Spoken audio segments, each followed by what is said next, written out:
Mana kete e weche manyien mago mag oimore kabede gi kinde ni gin mana seche kaito odiechieng' makinye piny Kenya mano kanyera Harambee Stars romo koda piny mar Zambia. Kata kamano osebedo kum tok kum tugo mokwongo mabende nwatugo gi DRC piny Kenya nogo fwai mano kanyero Jumapil mokalo nochako med fwai machielo kabende koro omi Kenya siem mogik ni kawachakwa nuoyo kendo mano kaluwero koda jogo eko mabende nodonje papa moko luwo chike maonge otiko kanyakla kod rocho karita makagi kacha mabende jochan ok omor godo. En campaign mabende osebedo e jumani mangima mano marito opira modiechieng' makiny kendo miyo nying Kenya nying mabende oriti kabende osewach ni inyal mawatuke modong' kitere pinyno ero mar Tanzania kata mano ero mar Uganda mabende duto te ituge tukege kimag chan. E studio kawuono ni wantiere koda Masi Odhiambo mabende en kocha makojolo mar Harambee mar Gor Mahia Queens mabende wadwaro mondo watwak godo bende kopogore gi mano bende en achiel kuom wanyalo wacho nango guides mag FKF Nairobi East Women Representative kaite tuke mag chan gi bende ntiere kaki guest konyo management yeah. Guest management machiegni kabisa. Erokamano mar bedo kod Odhiambo makawuono. Erokamano ahinya kendo en berna mar bet kae kawuono kuom nyinga mana kaka iwacho luongo ni Masi Odhiambo an Nyabondo Sakwa Kosinjo. An kaka mana kaka ni wachono an kojolo mar head coach Gor Queens. Kopogre gi mano kendo achung' ne mine mar mpira FKF Nairobi East Women Representative. Koro ng'eny ji luonga ni Mama County. So en berna pawo opira ka an Mama County to kendo en morna ahinya bedo odiochieng' ma kawuono bedo kae nikech an gi mor mail ahinya ni tim na mar nyiri bende nyoche goyo under 17 tournament Lena School mabende gibedo joloch odiochieng' ma kawuono. Puochgi pak. Erokamano. Agocho dito ne ine pak. Yes. Uyudo loch. Awayudo loch. Erokamano. Koro ka wang'iyo tuke mwantiere gi Kenya osebedo kadhi maber, papu opong'o maber, ken Nyayo to pong', ken Kasarani to pong'. Mak mana koro kuma bende koro iketonwagi ang'o matimore? Kum to Kenya timo maber anyalo wacho ni kendo en hilo mamore momiyo aneno ka gik ma kum gi yudowa nikech jo Kenya ohero mpira kendo giwuok kar thochgi. Koro kidogo kum yudowa lakini gima nyalo awacho ne jo Kenya wadwa wabed mana gi wadipre uru wabeda beda ni wawinju mana wach kaka iwachonwa mondo kik faino bed mang'eny korwa nikech Kenya en piny maduong' kendo king'iye gi Tanzania kata Uganda wane upper hand. Koro onego beni wabed mana piny wadikre mondo wasong mbele. Sama koro giwacho ni dikruok kata dimbruok ni watime e yo mane? Winjo bed ni johera mag adhula time e yo mane? An gima nyalo wacho ni johera wa mag adhula gin gi hilo mana kaka asewachono lakini mondo ing'e ni hilo asira ni asara. Koro wadimbra dimba gimiwachonwa nikech kata jatendwa mar FKF Mr. Hussein nyowuok oko mowacho ni kik wachom bet. Koro kik wachom bet be momiyo wuok oko magiyawonwa those screens mano kiny chako tiyo kiny. Koro anyalo kwayo jo adhula ma Kenya nikech pod wan gi mpango ahead in 2017 ntiere AFCON mabiro. Koro ka wadimbre sani waluwo chike kaka jo CAF dwaro gi Federation dwaro as a whole aparo ni wabro songo mbele. Koro mano kanyero nikech ning'iyo weche go eko mag otiko iwacho ni ntiere jogo eko mabende donje pap gotiko moko yang kata moko puodhi kaka Jumapil mokalo jok mano omuomo rageng' ma ji odonjo pap mopong' kabisa. Inyisa kanyero nyaka kuonde ma oket thenge bende nopong' te.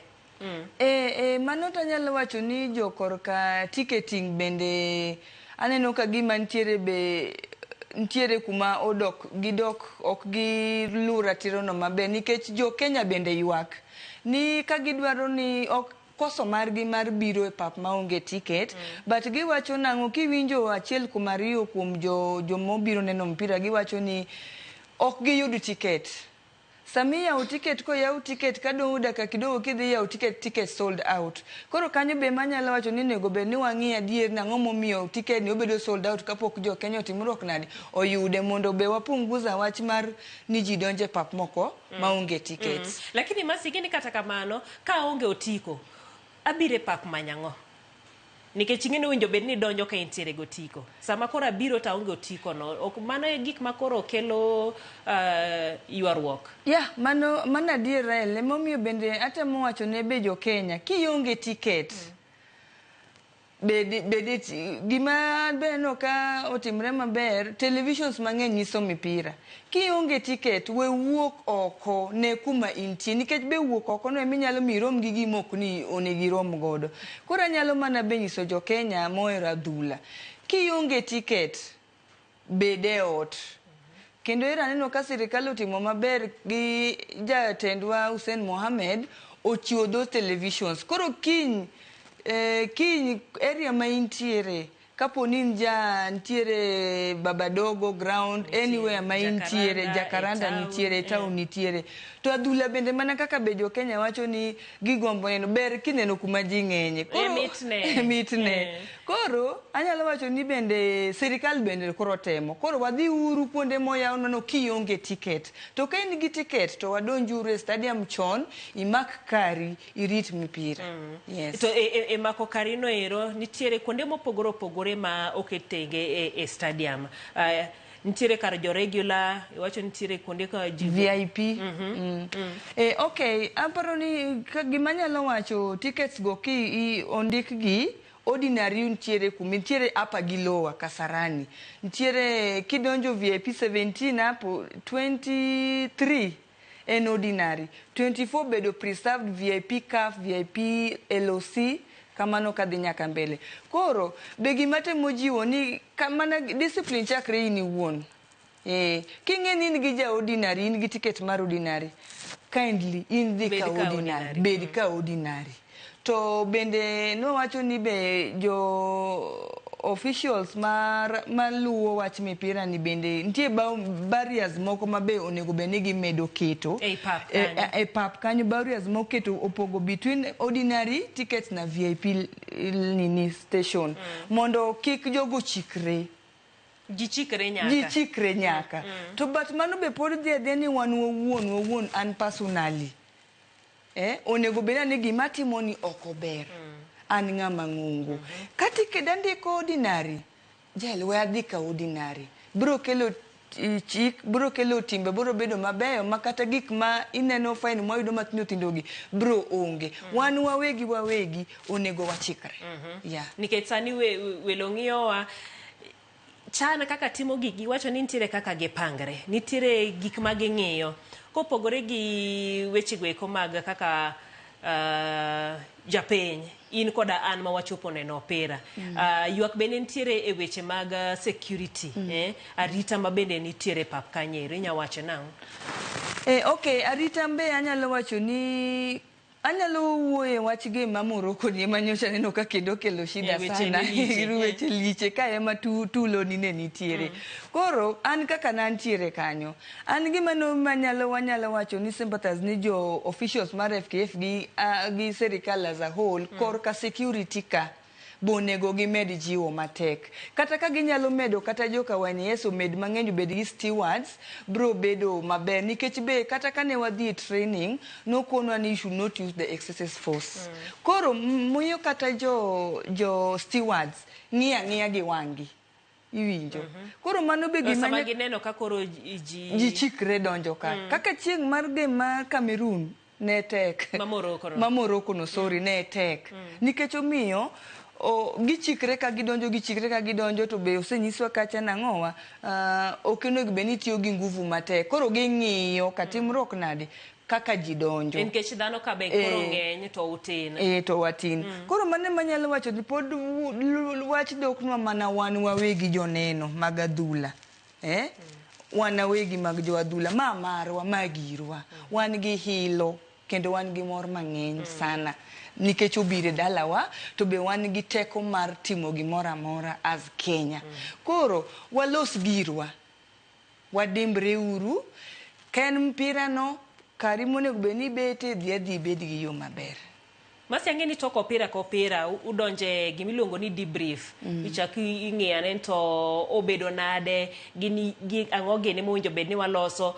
Tok Morocco to gikoro ikruok ne opira mabende timore kiny.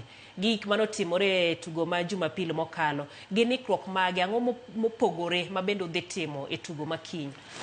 Okay, tugo makiny nyoche wan gi briefing after yo game ma Morocco no on Wednesday. Ne wan gi briefing aeto Thursday game otimruok nadi ogo. Mane wan gi jakaf miluongo ni Dr. Christian. Ema notimo ne ji briefing mowacho ni mae the last chance mwamiyo Kenyans. But okwabi chake gi game ma Thursday. Koro game ma Thursday ni, koro wani watimo gimiluongo ni yani ipangi kaka mondo ibi ichope game ma Sunday gimibiro timo Sunday game. Koro ne nitie changes manobedo, manomiwa koro kaka ne an ja guest management adili in protocol line. Koro wan gi no mednwa reinforcement security bed ariyo kanyo gi steward gi an koro mar jo guest management ni. Alafu barriers manobedo mane ji ok opange line no manobe koro med security stewards bro bedo kanyo. Koro ema wawacho ni kaka no upangwa manyien ni we believe ni we will do our best. Yeah. Ne to maduong' en kanyo ero ni ochak gi ng'ato en owuon. Kabisa. En owuon. Iwacho ni mbele gima wang'iyo mbele duong'. Jopiny owinjo ng'e ni tugo ni kawarite maber. Ber mane mabiro ne Kenya kinde mabiro? Yes, ni tugo gima nyalo wacho ni ne jo Kenya kata jo adhula kaka wan ma joneno gima biro mbele duong'. To kuma wae bende bor. Koro kik wachop sani waketh gima mbele. Wan gi AFCON 2017. 2027, sorry, 2027. Koro kapo ni watimo maber, wanyalo host 2027 iyo ya AFCON. To ka watime marach mana kaka nyisi ni Dr. Christian mar jo CAF wuon no niso wani my last chance momiwa, last bullet ma wan godo. Koro kaka wan jo Kenya, wangachiel mwadong godo ni wati kodo kendo wanen kode maber. Wanen kode maber. Kabisa. To igeni bende nitiere jomoko mosebedo ka wacho ni king'iyo Kenya en jaza stadium opong'. Kipimo gi pinje mamoko go akia but kaka jomoko wache kata pichni mabende tang'o iwacho ni stadiums ma Uganda gi Tanzania opong' ahinya kaka mag Kenya. Mano ok ginyambe kono matin. Ewi mano. Okay. Mano be gima nyalo wacho ni yani jo CAF kata bonego konywa one ni Kenya ohero adhula. Ok ni gibiro ni gidwa ketho. But Kenya ohero mpira. Kenya ng'eny ji ohero mpira. Nikech kata kineno game manyocha go Nyayo Stadium. Pap no pong' madiwe ni Kenya magocho kono. Koro be gisebe sama gidwa rido nwa tol koni, gibe nyaka giweyiwa giketwa ratil ni gikoni jogi ok wakosnegi ahinya lakini ok gikosnwa nego wane kaka watimo ne nikech kawang'iyo kata kineno sasa kaka sani Kasarani tournament madhi mbele ni nitiere Puma mobedo companies mobedo sponsors go. Koro kata sponsors gin giwegi be gidwaro kuma crowd nitie. Iwinjo ma Kenya ni godo. We are very proud of it ni Kenya tema ng'owa nigi that crowd.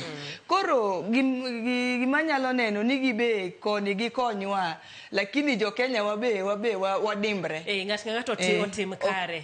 Girit chike gi kaka chike rito wabende kaka jo Kenya wabende wang'ini warito gik midwaro chike midwaro. Aya, wachni mogik to sami chiwo wachni mogik no ero sama koro walore in kocha mako jolo mar Gor Mahia Kanyero Queens.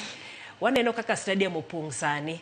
Kinde mutugo bende chal kamano kosango mowinjo bedni itimo. Ang'o mowinjo bedni timore mondo u bende samutugo Gor Mahia Queens, Gor Mahia to gi klepe gi bende katugo to jopiny opong' stadium. Mano ni penjo maber ahinya kata kanyalo wuoye.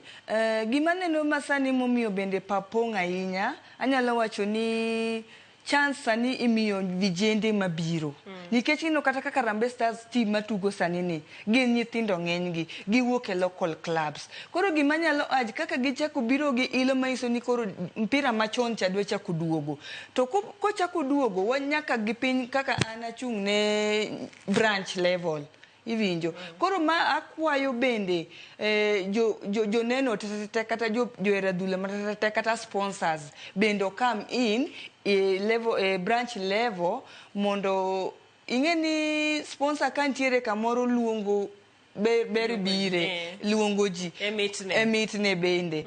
Koro mane gima nyalo wacho ni kata kaponi kaka wachake malo international level oduog nyaka ngowa e local clubs nyaka e branches level mondo wa support nyithindo gi. Erokamano maduong' mano kanyero Mercy Odhiambo kocha mako jolo mano mar Gor Mahia Queens mabende waloso godo kanyero ewi tugonero makinye kanyakla koda chike mabende koro chano keto gi fwai mabende isiki goyo piny Kenya.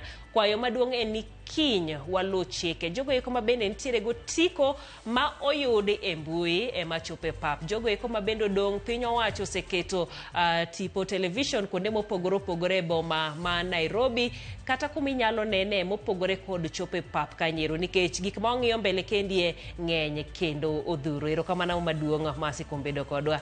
Jano marwa kik idhi mabor waduogo gi weche manyien mamoko.